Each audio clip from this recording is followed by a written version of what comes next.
지금까지 들어온 주요 뉴스 정리하겠습니다. 오늘도 김영민 아나운서와 함께합니다. 어서 오세요.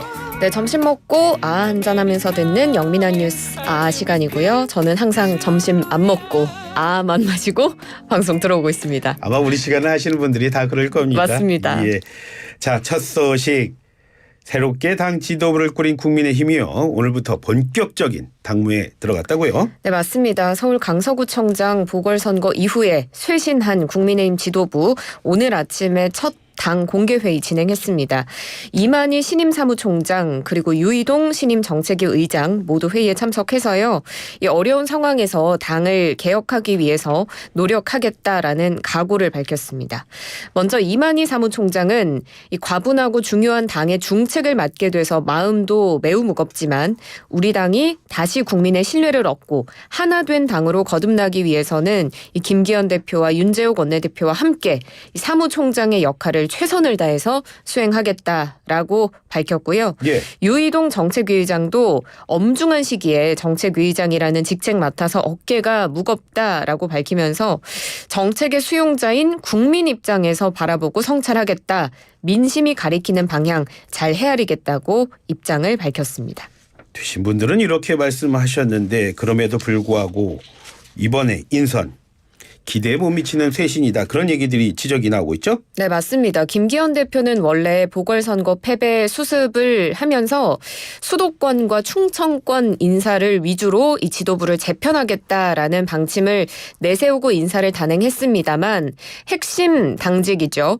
내년 총선의 공천 실무를 담당하는 사무총장 자리에는 여전히 영남권 인사인 이만희 의원이 임명되면서 빛바랜 쇄신이 아니냐 이런 지적이 나오는 겁니다. 예. 윤재욱 원내대표는 이런 반응에 대해서 지역 안배를 하려고 애썼지만 현실적으로 적합한 인물을 찾는데 어려움이 있지 않았나 생각한다. 이렇게 설명하기도 했습니다. 예. 자, 이런 가운데 윤석열 대통령이 당 정간 소통을 강화하라는 그런 지시를 했어요. 네, 맞습니다. 윤 대통령이 어제 용산 분수정원에서 수석 비서관 회의 주재했는데요. 예. 이 자리에서 참모들에게 국민 소통, 현장 소통, 당정 소통을 더 강화하라고 지시했습니다.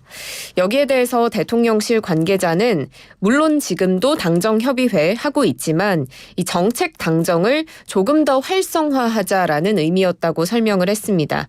당은 현장에서 또 지역에서 유권자들을 만나고 그렇기 때문에 민심을 더 빨리 전달받기 때문에 당정 간의 소통을 강화하면 국민과의 소통도 더 강화될 것이다. 이렇게 보고 있다고 대통령실은 설명했습니다. 예, 다음 소식 알아보겠습니다. 이준석 전 국민의힘 대표가 어제 기자회견을 했습니다. 윤석열 대통령 향해서 결자 해지라는 말을 했습니다. 네, 맞습니다. 한마디로 눈물의 기자회견이었다 이렇게 볼 수 있을 것 같은데요. 예. 이준석 전 대표가 어제 국회 소통관에서 기자회견 열고 참담한 마음으로 오늘 이 자리에 선다라고 포문을 열었습니다. 어제 의총에서 많은 사람들이 의견을 이야기했다고 한다.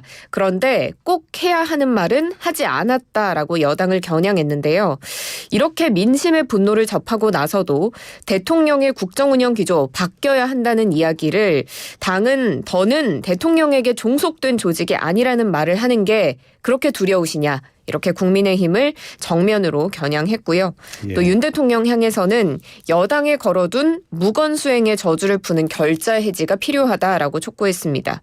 지금은 내부 총질이라는 단어로 여당 내의 자유로운 의견 표출을 막아서 여당 내에서도 목소리를 내지 못하고 있기 때문에 당신께서 스스로 그 저주를 풀어내지 않으면 아무리 자유롭게 말하고 바뀐 척 해봐야 사람들이 쉽게 입을 열지 않을 것이다. 이렇게 강조했습니다.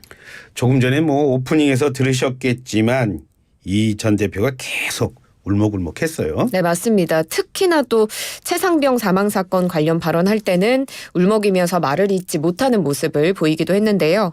이 전 대표는 여당 그리고 대통령실을 향한 쓴소리는 물론이고 박정훈 전 해병대 수사단장에 대해서도 지금 정부와 여당이 수사를 막아 세우는 걸 넘어서 집단 린치를 하고 있다 이렇게 비판했고요. 예. 홍범도 장군의 흉상 이전 중단하라는 목소리는 여당이 내야 한다 이렇게 주장했습니다. 그리고 지금 R&D 연구개발 분야의 예산 축소하는 것도 중단할 것 요구했고 의대 정원 확충도 수가를 좀 현실화해서 하라 이야기하고 교권 회복에도 나서야 한다고 촉구했습니다. 이 전 대표는 흔히들 검사가 오류를 인정하는 것 불가능에 가깝다고 하지만 대통령은 더는 검사가 아니기 때문에 예. 집권 이후에 지난 17개월 동안 있었던 오류들 인정하고 또 대통령의 진실한 마음을 육성으로 국민께 표현해달라 이렇게 목소리를 냈습니다. 이준석 전 대표 그리고 안철수 의원 간에 이어지고 있는 신경전 소식도 정리해 주시죠. 네, 이준석 전 대표의 제명을 위해서 지금 안철수 의원이 서명운동 벌이고 있는데요. 예. 어제 안철수 의원 기자회견 열었습니다. 이준석을 내보내기 위해서 자발적인 서명운동에 동참해 주신 16,036명의 국민과 함께 당 윤리위원회에 이준석의 제명 징계를 요청하겠다라고 밝혔습니다. 이준석을 내버려 두면 내년 총선에서 당에 또 내부 총질할 거고 가짜뉴스 생산하면서 방송에 출연해서 당을 비아냥거리고 조롱할 것이다 이렇게 말하면서 이런 걸 미리 방지하기 위해서 엄중한 처벌이 필요하다고 강조했는데요. 안철수 의원보다 이제 이준석 전 대표가 40분 정도 늦게 기자회견을 했는데 예. 이 자리에서 이준석 전 대표는 나는 아픈 사람 상대하지 않는다. 이렇게 안철수 의원을 비판하기도 했습니다. 그래서 안철수 의원은 또 이 전 대표 기자회견 끝나고 자신의 소셜미디어에 이 전 대표가 제명의 불길을 피하기 위해서 악마의 눈물 쇼를 보여줬다. 탈당할 명분을 쌓으려는 잔꾀가 뻔히 보인다. 이렇게 비판하면서 신경전은 사그라들지 않고 있는 모습입니다. 예. 다음 소식입니다. 문재인 전 대통령이 조국 전 법무부 장관의 유재수 감찰 무마 혐의가 무죄라고 본다는 취지의 의견서를 재판부에 제출했다고요? 네, 맞습니다. 문재인 전 대통령이 조국 전 법무부 장관의 2심 재판부에 이 유재수 감찰 무마 혐의 무죄라고 생각한다는 취지의 의견서 제출했는데요.